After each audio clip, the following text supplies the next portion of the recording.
Zangu imebakia dakika moja ili tuweze kuona chips zetu tulizozitia ndani ya air fryer bila mafuta. Tumepika bila mafuta tajiri yangu.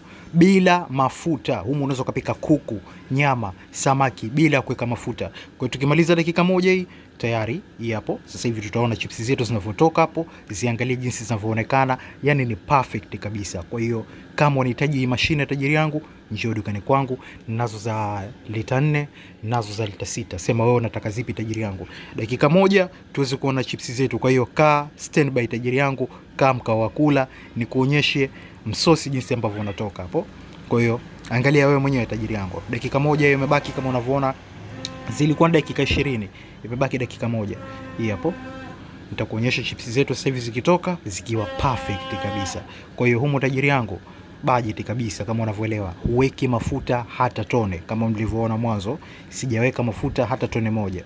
Kwa hiyo acha tuangalie hapo zitoke sasa hivi tayari. Nimemaliza kama unavyoona end. Kwa hiyo okay, tunaweza tukaangalia. Acha tuzime huku. Chips zetu hizo hapo. Bismillah. Nisimeziona. Chips zetu ziko vizuri kabisa kwa ajili ya kula. Yaani bila mafuta tajiri, na zimeiva fresh kabisa, mmeziona hizo.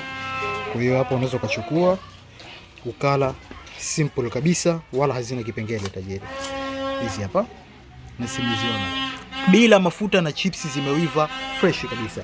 Wahi mashine yako lita 4, lita 6 zote nazo tajiri yangu. Bila mafuta unapika kuku, nyama, chips kwa wale ambao wamtumia mafuta, tena zinaiva vizuri kabisa. Lo, subiri zipoe hapa nikuonyesheni jinsi ambavyo nakata msosi. Karibuni kule matajiri zangu. Karibuni sana.